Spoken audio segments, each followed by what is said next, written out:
Aujourd'hui à Jeanne Culture, on suit les projets d'une chapelle et d'une église qui changent de vocation.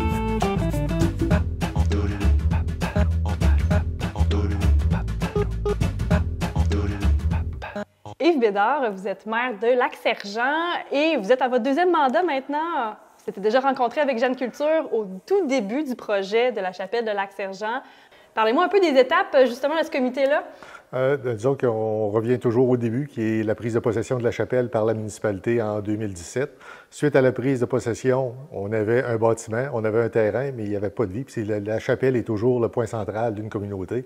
Fait qu'on se demandait qu'est-ce qu'on pouvait faire pour la remettre en vie, revigorer le secteur, puis pour le dynamiser un peu. Fait qu'on a travaillé avec des citoyens du secteur pour faire un plan.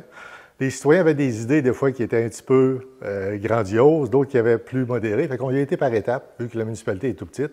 Fait qu'on a commencé par faire des projets avec le projet de forêt nourricière, qui était l'aménagement du terrain, qui était un peu à l'abandon. Par la suite, la deuxième année, on a fait un projet de jardin communautaire. Fait que, entre-temps, il est arrivé la COVID en 2020, qui nous a ralenti un peu. Mais par contre, la COVID nous a permis de découvrir d'autres choses. C'est qu'on manquait de locaux du côté du club nautique durant l'été. Puis on a pris une partie des jeunes, on les a emmenés ici, qui est devenu un peu comme l'extension du club nautique. C'est un peu comme une maison des jeunes qu'on avait mis en place pour le camp d'été. Ça a permis d'accueillir le même nombre de participants pour les gens du club nautique. Mais ça nous a permis de découvrir qu'on avait aussi peut-être d'autres activités qu'on pouvait faire du côté de la chapelle. Fait que, durant ce temps-là, il a aussi développé des opportunités avec le Conseil du patrimoine, qui avait un programme d'aide au développement. Fait qu'on on les a contactés, on a présenté un dossier. Ils nous ont accompagnés avec un projet de réalisation d'architecte pour voir qu'est-ce qu'on pouvait développer au niveau de la chapelle, quel genre de coûts pouvait arriver là-dessus, puis qu'est-ce qu'on pouvait en faire comme projet communautaire. On a travaillé là-dessus pendant un an. Et cette année, on a représenté un deuxième projet pour la réalisation de l'aménagement de la chapelle. Entre-temps, on a profité aussi du programme municipal pour la protection du patrimoine bâti.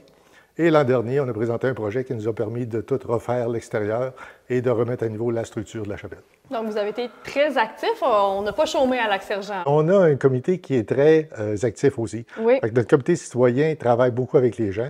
Puis le comité de la chapelle est devenu maintenant un OSBL qui s'appelle maintenant Comité de la chapelle et des loisirs d'hiver. Parce qu'on développe depuis, avec la COVID, on s'entraide et on travaille, on trouve des activités pour les gens. L'hiver, les citoyens sont impliqués, puis on fait des sentiers hivernaux de patins, de ski de fond et de marche sur le lac là, pour presque 8 km. Puis les gens s'impliquent et c'est le comité de la chapelle qui est une extension là, de ce comité-là. Donc, ça a vraiment été mobilisateur, l'achat de la chapelle par la municipalité. Si je comprends bien, ça a été une bougie d'allumage pour le comité citoyen, pour plusieurs projets ici sur le super beau site là, de la chapelle.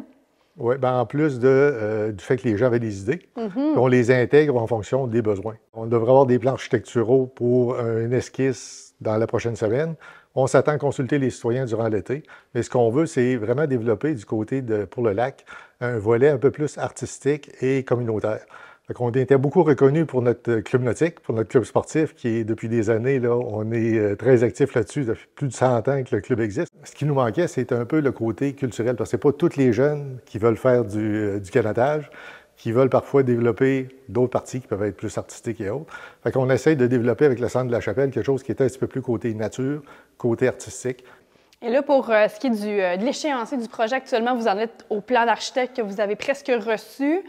Qu'est-ce qui reste comme étape à faire? Au niveau de l'implantation, parce qu'on a suivi toutes les étapes qu'il y avait à franchir, on a été accompagné par les gens de la MRC.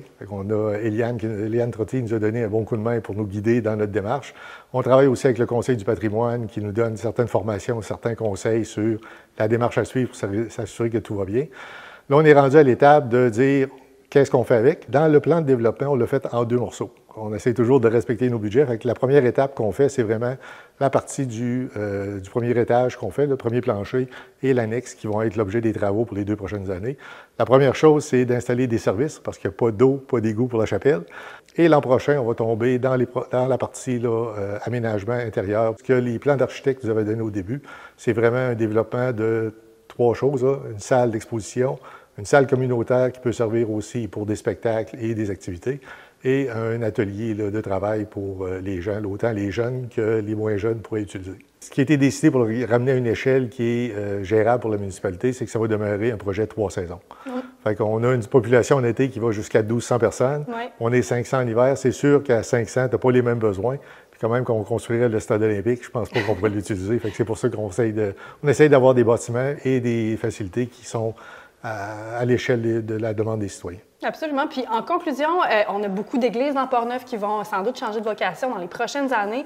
Aurez-vous des petits conseils à donner aux conseils municipaux pour comment s'y prendre pour faire un projet de requalification? Je vous dirais qu'il y a plusieurs petits conseils qu'il faut garder. La première chose, c'est s'assurer que ça répond à un besoin de la population. Fait que la première chose, il faut aller chercher la mobilisation citoyenne pour savoir qu'est-ce que les gens veulent.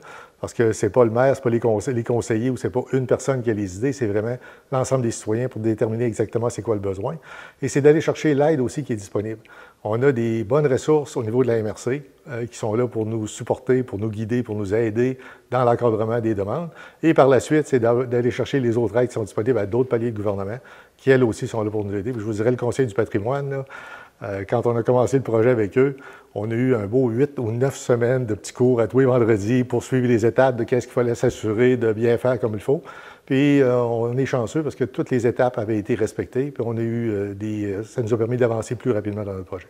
Mais c'est un super projet. On a hâte de voir ça éclore. On va le suivre avec grand intérêt. Merci beaucoup, M. Bédard. On vous invitera. Vous ferez peut-être le premier spectacle dans notre salle communautaire.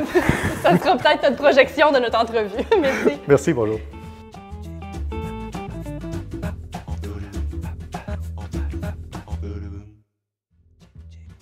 Des chapelles sont parsemées partout sur le territoire québécois et la MRC de Portneuf en compte encore 11. 2 d'entre elles trônent sur le sommet de petites montagnes. Il s'agit de la chapelle Notre-Dame de l'Assomption du mont Laurent Plamondon à Saint-Raymond et la chapelle Turgeon à Saint-Léonard de Portneuf. En plus du lieu où elles sont érigées, ces 2 chapelles se distinguent par leur vocation. En effet, il s'agit de chapelles votives. Qu'est-ce que ça signifie? Elles ont été construites en remerciement de faveurs obtenues. Voici la petite histoire de la première, la chapelle Turgeon, construite en 1927. Anna Roy et Joseph-Charles Odilon-Turgeon, juges de paix pour le district de Québec et opérateurs de la gare Allen's Mill, ont plusieurs garçons. Lors de la Première Guerre mondiale, Anna fait la promesse au Sacré-Cœur de lui ériger une chapelle ou une statue si ses 5 fils sont exemptés de la guerre. Son vœu est exaucé et la chapelle est construite par ses fils, Charles-Henri, Jean-Marie, Rodolphe, Antoine et Maurice, sur une colline qui domine le rang Saint-Paul et le hameau de Allen's Mill. Aujourd'hui, l'entretien du bâtiment est encore assuré par les descendants du couple et il est ouvert aux visiteurs pendant la belle saison.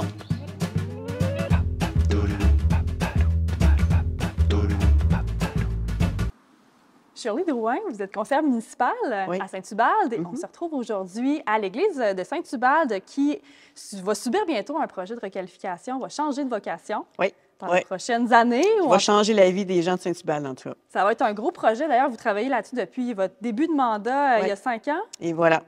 On a commencé vraiment là, début 2018. On est encore dans une église. Ça ressemble encore à une église en ce moment. Oui, on n'est pas rendu encore à la transformation comme telle. Là. Comment vous y êtes pris quand vous êtes dit, toute la gang, on fait un projet, on change l'église de vocation? Comment ça a démarré, cette idée-là? Ça a commencé en 2013. Il y a eu un premier comité qui s'est penché parce que là, déjà, la fabrique avait de la difficulté à entretenir l'église et tout ça. Puis ce premier comité-là, ils se sont rencontrés, tout ça, on fait un petit plan sommaire, mais ça n'a pas abouti.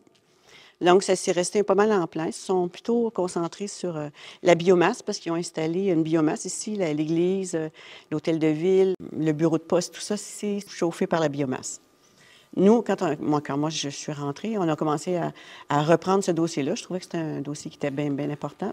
Il y avait notre salle paroissiale qui est rendue désuète, qui a des problèmes de structure, qui a des problèmes d'infiltration et tout ça. Il y a aussi, on a pensé, tant qu'à faire, notre bibliothèque qui est très petite, qu'il n'y a pas de place pour les enfants pour y aller, pour qu'ils fassent des séances de contes et tout ça. Il n'y a pas de place pour que les gens non plus puissent lire. Donc, ce qu'on a dit, c'est que, bon, on va prendre ce beau projet-là, puis on va insérer toutes ces activités-là à l'intérieur de l'Église. Fait qu'on a commencé un peu comme ça. Puis, en ne sachant pas trop quoi faire, bien, on a téléphoné à la MRC. On a eu Stéphanie Poiré, qui a travaillé avec nous autres, à nous expliquer un peu quelle démarche qu'il fallait faire. Eux, ils ont un bon document qui s'appelle, si je ne me trompe pas, c'est Nos clochers, notre région. Bon, on est parti avec ça, puis on a commencé à élaborer. On a formé un comité. Donc, il y avait 3 élus. On avait la fabrique, naturellement. On avait quelqu'un qui était de la FADOC, parce que les activités de la salle paroissiale, c'est beaucoup la FADOC. On avait aussi quelqu'un qui est du Cochonnet, qui est comme un genre de club de cartes ici. Puis, on avait 3 citoyens. On a commencé à réfléchir. On a élaboré ce projet-là. Puis là, un coup qu'on a su à peu près quoi faire, bien là, on a présenté ça à la population. Donc, en juin 2018, on leur a expliqué c'était quoi notre vision, c'est quoi les problématiques qu'on avait, pourquoi on pensait que ce projet-là pourrait être viable pour la municipalité. Puis on a dit aux gens que on irait de l'avant avec ça, donc on ferait des plans et devis, on verrait comment ça coûte, puis on verrait aussi au niveau du financement si c'est réalisable ou non. Puis quand on est arrivé à la fin 2018, bien là, on a cherché des architectes. Fait qu'on a fait un appel d'offres sur invitation. Je connaissais quelqu'un qui était déjà architecte en patrimoine, qui m'a suggéré des firmes qui étaient spécialisées un peu dans ce créneau-là. Puis, dans le fond, on a engagé Marie-Josée Deschaines. Et ça tombe bien parce qu'aujourd'hui, elle est là. Eh oui, elle est là. tout à fait, on est vraiment dans un jour J, un des oui. moments importants aussi dans les étapes de requalification, parce qu'on travaille très étroitement avec des architectes. C'est le cœur un petit peu aussi on a la travaillé faisabilité. beaucoup. Oui, tout à fait. Donc, quelles sont les étapes, justement, avec Marie-Josée? Qu'est-ce que l'architecte vient faire? Puis, vous en êtes où actuellement, là? Bien, avec Marie-Josée, toujours en collaboration avec le comité, bien, c'est sûr qu'on a défini vraiment ce qu'on voulait avoir au niveau de la salle. Puis, le fait d'avoir aussi, comme un deuxième projet dans un, c'est que la bibliothèque va être ici au 2e étage. Elle nous a aussi suggéré des choses, comme la sacristie va être une 2e salle de rencontre. Fait qu'on a travaillé tout le long avec le comité, avec Marie-Josée, à élaborer ce premier projet de plans et devis préliminaires. Puis de toute façon, ça prend ça quand on vient pour aller faire des demandes de subvention. Fait que nous autres, le timing a quand même été bon. Quand le CPRQ a ouvert son programme de requalification, nous, on était déjà rendus là. Notre projet était tellement avancé qu'on a pu le déposer. Fait qu'on a déposé ça, je pense, au printemps. Puis, en septembre, ils nous ont dit que notre projet était sélectionné. Fait que c'était une grosse affaire. C'est 540 000 de subventions. Un méchant beau coup de pouce, hein? Ah oui, c'est ça. Puis, ça a comme parti, ça nous a donné un coup de pouce aussi pour essayer auprès des autres bailleurs de fonds. C'est comme si tu as déjà quelqu'un qui croit à ton projet. Puis, ce qui est un enjeu aussi intéressant avec ce projet-ci, c'est que l'aspect religieux reste quand même dans une partie de la requalification. Oui. Donc ça a été quand même un enjeu important là, dans la réflexion. Bien, ça l'est encore parce que là, dans le fond, on a négocié, nous, avec le diocèse pour qu'ils nous l'avent pour $1. Eux nous avaient fourni un contrat avec une entente d'usage aussi qu'ils ont déjà au niveau du diocèse de Québec. Quand est arrivé de faire la demande au niveau du ministère des Affaires municipales, là, il y avait l'application de la loi sur la laïcité. Là, c'était un autre paire de manches. Le contrat qu'on avait allait à l'encontre de cette loi-là sur la laïcité. Fait que c'était un enjeu qui était quand même assez important. Fait qu'on a été, depuis l'automne dernier, en négociation encore. Puis on est encore en négociation. C'est pas encore tout à fait terminé. Ça devait être terminé au 31 mars. Mais les Affaires municipales sont le ministère responsable de l'application de cette loi-là. Puis, bien là, on y arrive, là. On achève là, de faire des négociations parce qu'on on a un service juridique de notre côté, leur service juridique aussi.